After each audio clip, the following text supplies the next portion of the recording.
so hello everyone. Kami nga po pala ang Asian Kuwait. And this is our DEC introduction. So, our family name po is called Joan's Angels. Later on po, kung bakit po siya tawag Joan's Angels, kasi yan po yung napili namin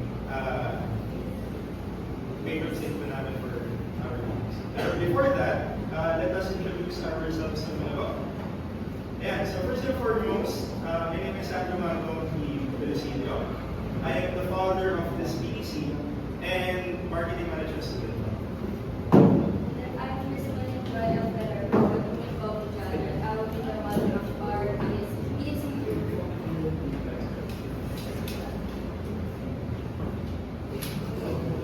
I'm Paulo Aras.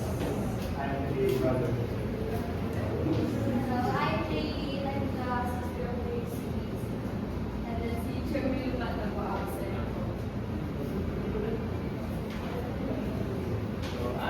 I'm Anton James Catovico, and you can call me EJ, and I'm the brother of this piece.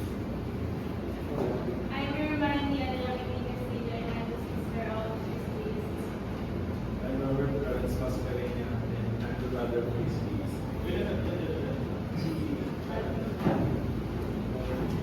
I'm Alvin Israel Bao, and I'm also a brother. And so, yun po yung buong BEC po namin. Consisting of 9 members po kami. Very big family. So, moving forward po, ito po yung patron saint po namin, which is the mom of Saint Dominic herself, which is the Blessed Joan of Asa. So, a little backstory lang about kay Blessed Joan of Asa. She was born around 1140 in the old hostile division of Spain and died not so long after on August 4th, 1204. Now, she was known now for her beauty and her piety. Actually, later on, may mga additional information pa kami in regards of Joan of Asa. And not so long after, she found her fortunate match, which is soon had St. Dominic, which is si Felix de Guzman of Palaro. So, backstory lang in terms of Joan. I'm not sure if you guys are familiar yung REO1, in which na-discuss sa amin ito ni Sir Lugo kung paano nagkaroon si St. Dominic, or yung name niya mismo as St. Dominic, or the moment that he was born as St. Dominic. So, the mom, which is si Joan of Asa, had a dream, in which nagkaroon daw siya a dream of black and white, a dog carrying a torch in his mouth. In which case, ayun, so shinare na mismo yung dream na yun dun sa spiritual director niya.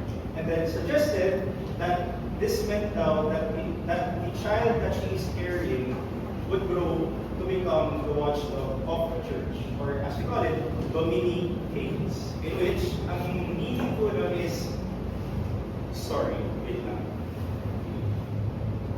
Ang meaning po nun is actually dogs of the Lord. And then, so long after, the moment na Dominic was born, he was named as Dominic. And then, for the information about Joan. So she was described as full of compassion for the poor and the afflicted, even though she came from a noble family. Among all the